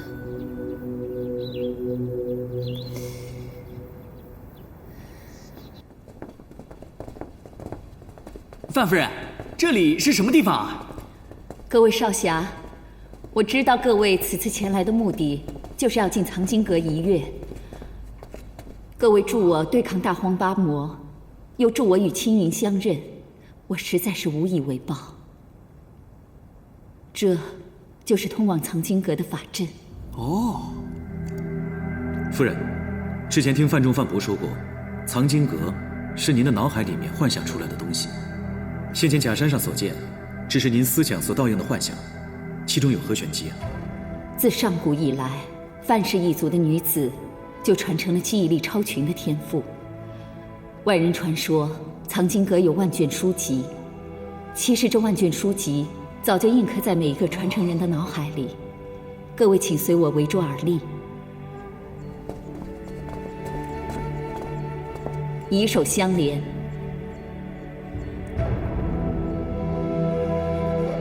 嘿嘿嘿。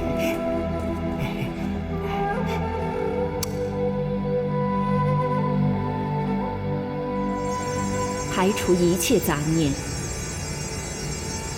以心观心。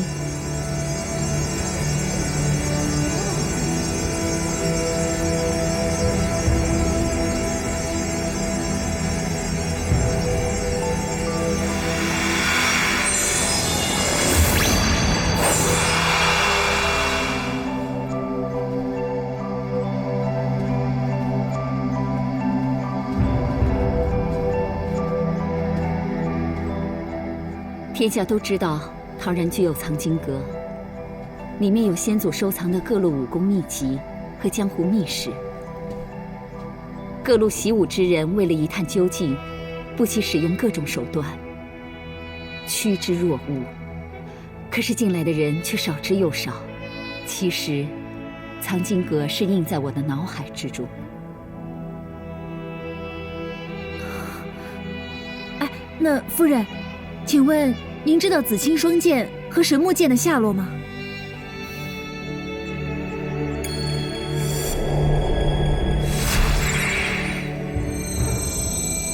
双剑本是前古遗珍，供雌雄二口，雄名子颖，慈名青锁，可分可合。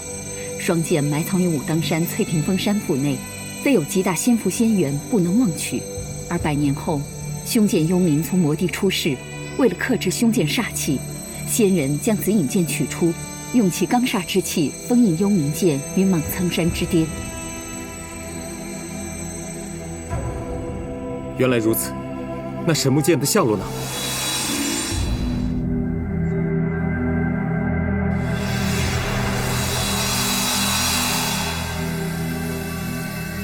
相传上古东方神木扶桑，周身闪耀银光。这神木剑原本是神木的一支，后被武器名将许悦得到，重新打造，得名剑神木。后来许悦神秘失踪，留下妻子于明娘和神木剑独守于青虫山之中。太好了，我们3把神剑的线索都找到了。为了感谢各位的救命之恩，我还有小小薄礼要送给大家。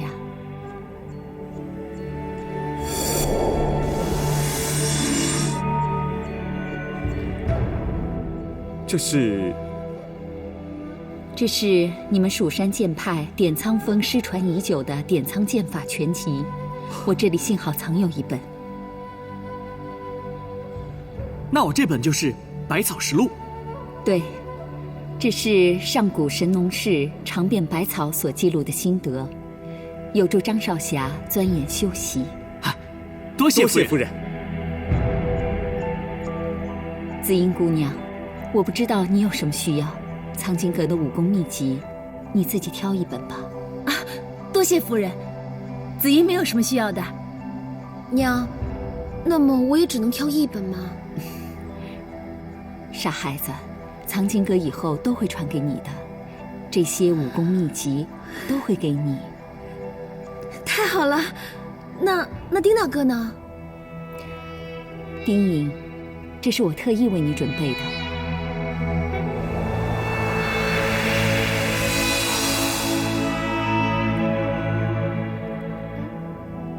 此书乃太清真人当时游历陶然居时写下的修炼赤魂石心法，后于范府收藏。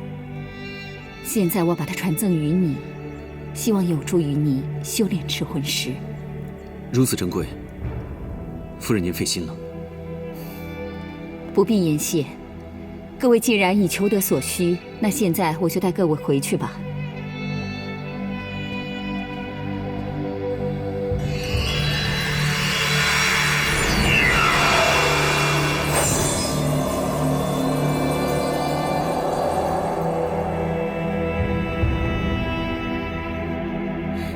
多谢夫人赐教。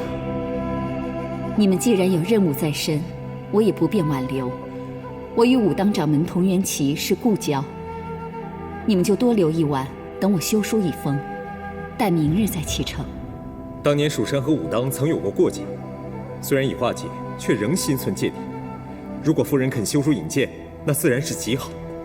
太好了，娘，我正好想多陪你一晚。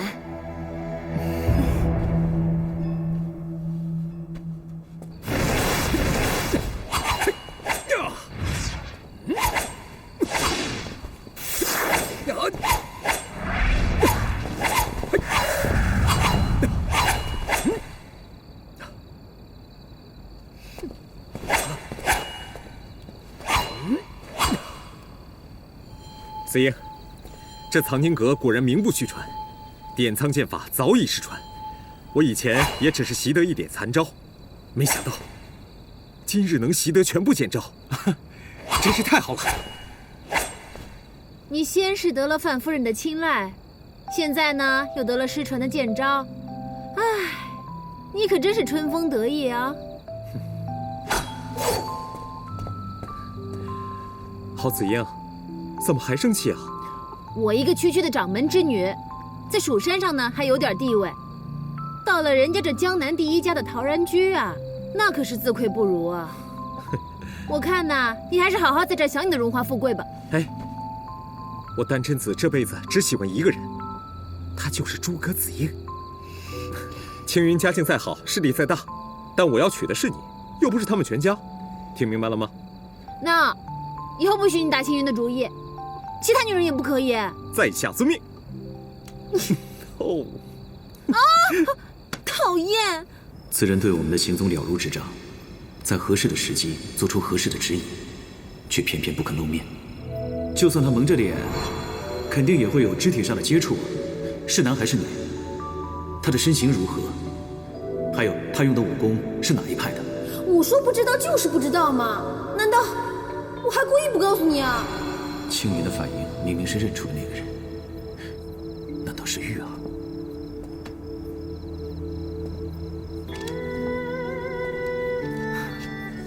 丁大哥，不是我说你，你怎么还在想着那个妖女呢？你是嫌她害你害得还不够惨吗？没有，我只是怀疑。就是因为青云的一个态度，你就怀疑那个妖女又出现了？那青云她被劫走，云中雪有没有对她怎么样？她有没有受伤？她现在有没有好一点？这些你都问过她没有？你根本就没有关心过她，上来就揪着乱七八糟的问题一通逼问，她能开心得起来吗？我没想这么多，是我太粗心了。不是你粗心，是你根本就没有这个心。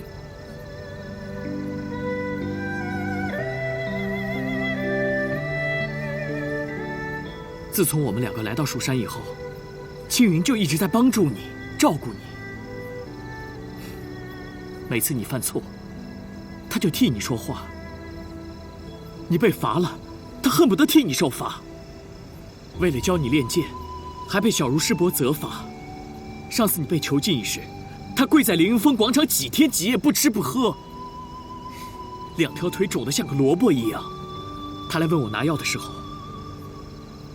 还一直叮嘱我，要我千万不要告诉你，因为他害怕你知道了以后会担心。你说这么好的一个姑娘，范夫人让你娶她，你为什么不答应呢？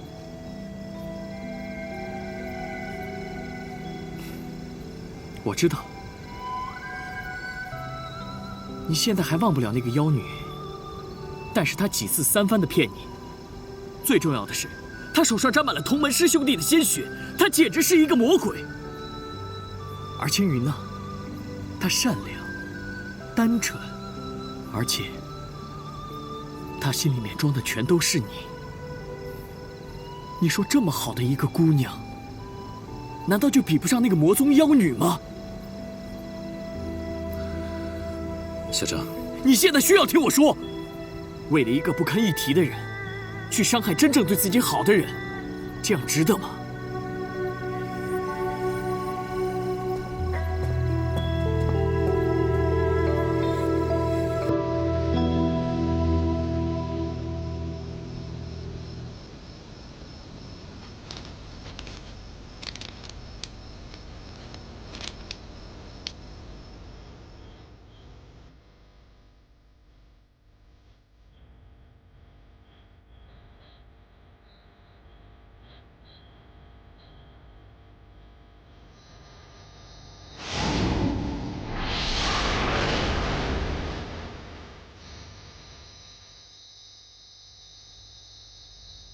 丁大哥，你要答应我，若是你想不起过去，就轻松的面对未来，留在蜀山，好不好？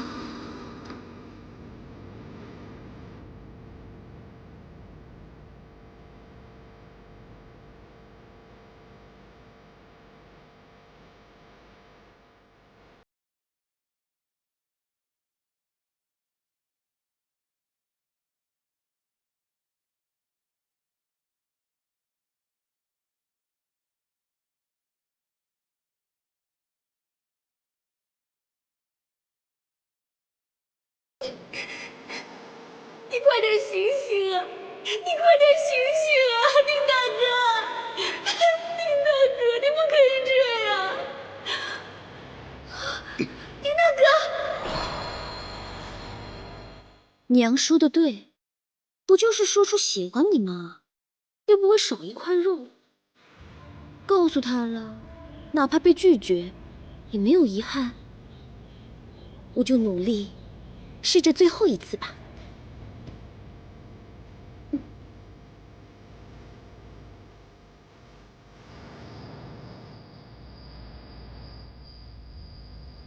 我知道，你现在还忘不了那个妖女，但是她几次三番的骗你。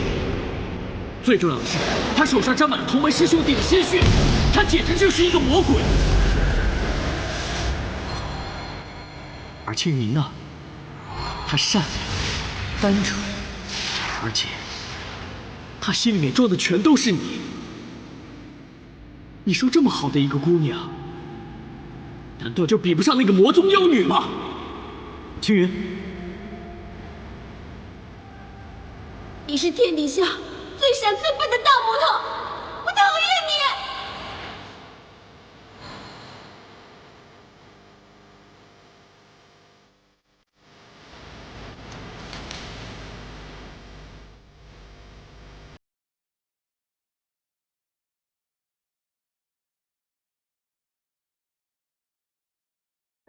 小张说的对，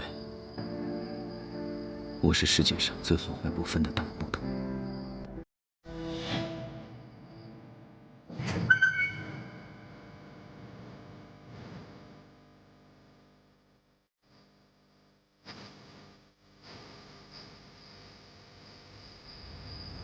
丁大哥，我有些话想跟你说，其实其实你什么都不必说，我都知道。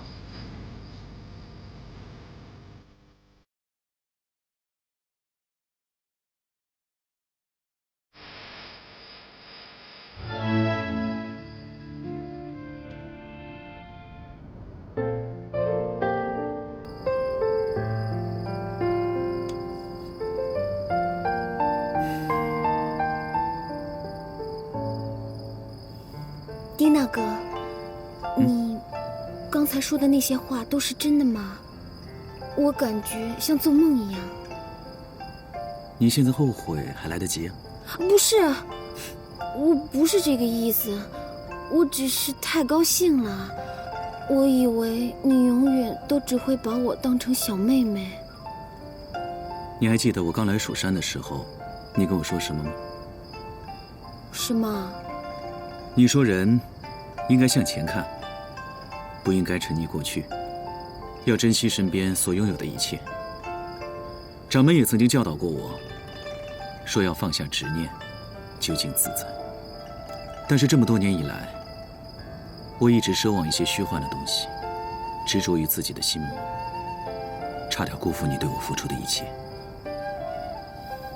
丁大哥，我对你的好从来都没有想过要得到什么回报的。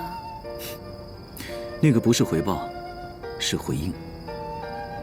以前可能是我太愚钝了，对我最好的人，其实一直在我的身边。青云，你肯让我以后好好保护你，呵护你吗？嗯。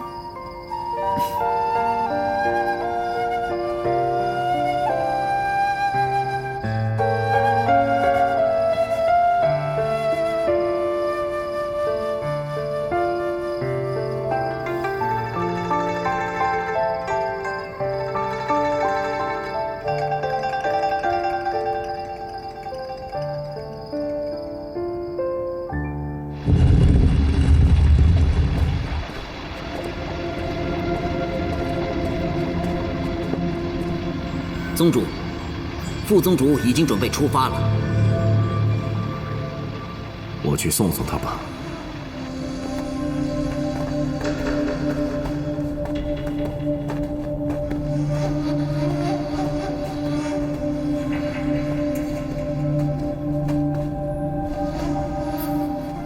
血池已经储满，我不在的时候，你保重身体。你就没有什么要嘱咐我的吗？平时被你教训惯了，不说点什么反倒不自在。现在丁颖今非昔比，诸葛玉我愿意放他下山，必然是有些把握。此行危险重重，你千万别再像以前一样鲁莽，凡事要好好的筹谋。你在关心我啊？时候不早了，出发吧。哎，景我很好奇，在你的心里，是我重要还是你女儿重要啊？我知道你心里容不下玉儿，但她毕竟是我的血脉，必要的时候，你可以利用她，但千万别伤害她，记住了。好，我答应你，但你也要答应我一件事。事成之后，我帮你达成心愿，你就要娶我做宗主夫人。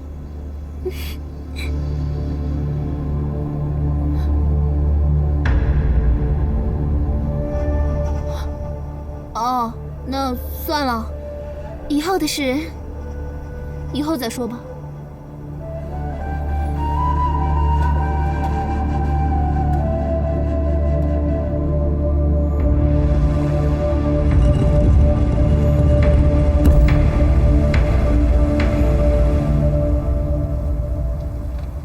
到了武当，将这封信交与佟掌门，相信他会给我这个薄面，让各位图个方便。夫人，谢谢您的关照。待我们寻得3把神剑以后，再来亲自拜会。夫人，之前是子英不懂事，多有得罪，请夫人见谅。一场误会，无需挂心。谢谢夫人。谢谢夫人。青云，娘，女儿这就要走了，你要好好保重身体啊。既然心愿已碎，断不可再任性。你们2个人要好好的相处，互敬互爱，知道吗？嗯，知道了。放心吧，范夫人，昨天晚上他们俩在屋顶看星星聊天，一晚上卿卿我我的，害我都没有睡好觉，对吧？嘿，此去路途凶险，你们一定要小心啊。嗯，娘，你也要好好保重啊。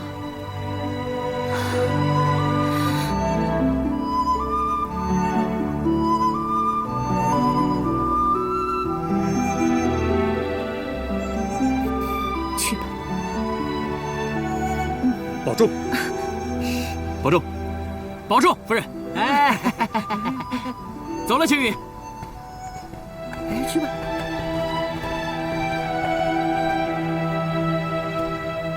再见，再见。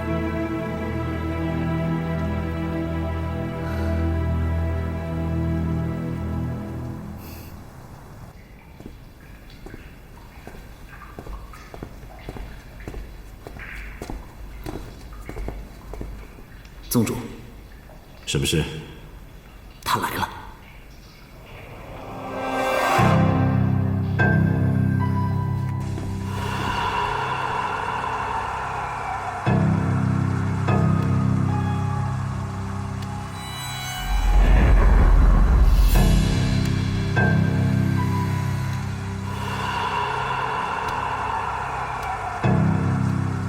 绿袍，我坐了你的位置，你不会恼我吧？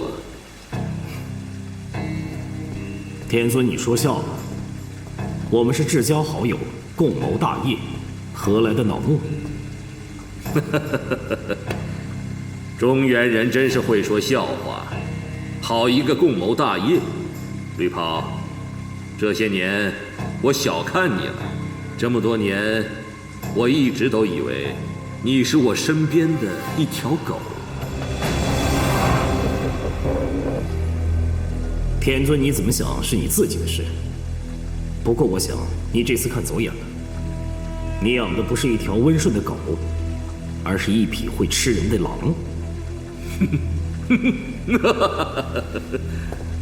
绿袍啊，绿袍！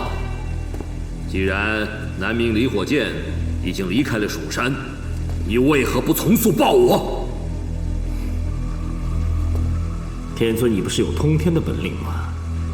那又何须我来回报呢？宗主，识相的话，就快点把南明离火剑交出来，不要等天尊亲自动手，实不相瞒，这南明离火剑现在并不在阴风谷内。我不是早跟天尊说过吗？我们是共谋大业。说来听听。其实夺取南明离火剑只是你的第一步，你的最终目的还是要夺取赤魂石。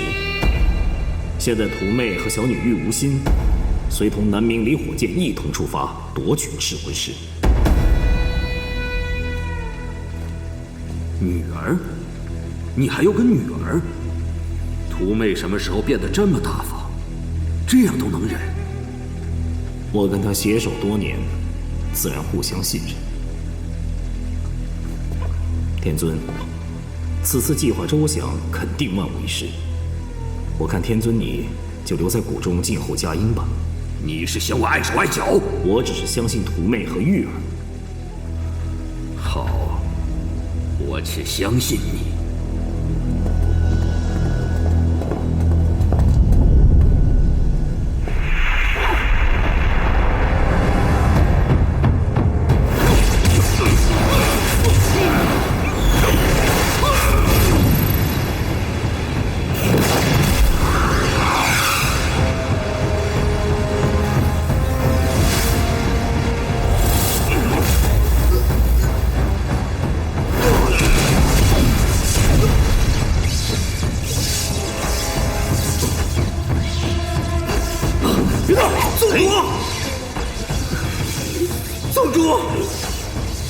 天尊，宗主只是竭力帮助你成就大业，敢问何错之有？这只是一个小小的教训，我只是想告诉你，以后不要擅自做主。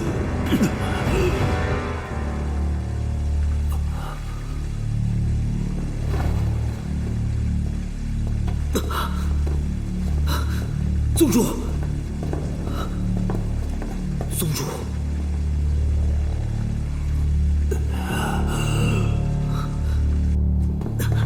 宗主，来，你先坐下来，属下我帮你稳住真气。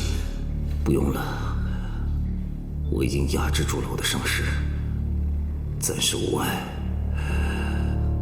宗主，你为什么要骗天尊？副宗主分明和小姐是不和。九度。你在我身边也快20年了吧？是22年8个月02天。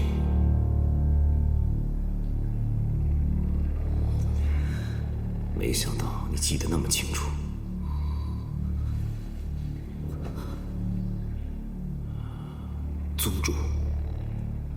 宗主对九度的救命之恩，九度不敢忘恩。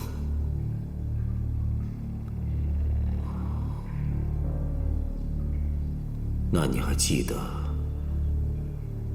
当时是怎么样的情景吗？属下不曾忘记。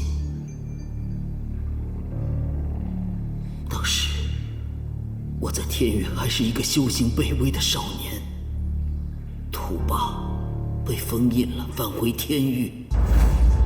他还处心积虑，想要冲破封印，返回中原。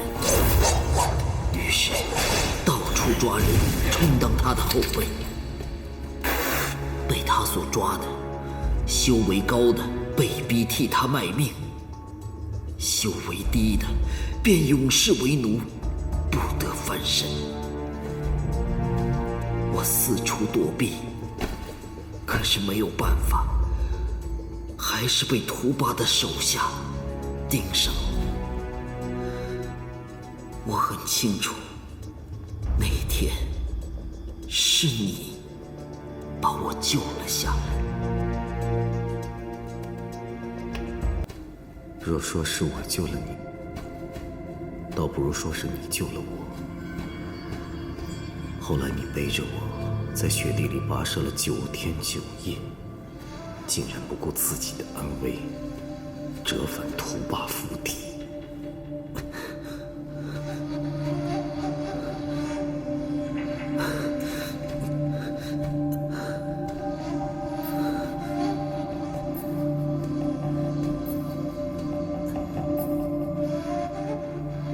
你那时也是天真，竟然赌上自己的性命，去求图霸救我，却不知道图霸与我本是死敌。不过说来我也命不该绝，竟然让我遇到了图妹这个冤家。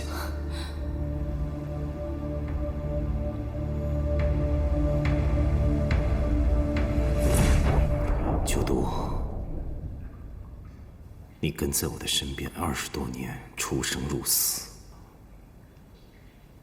我唯一信任的人就是你。可这一次，我们恐怕遇上大麻烦了。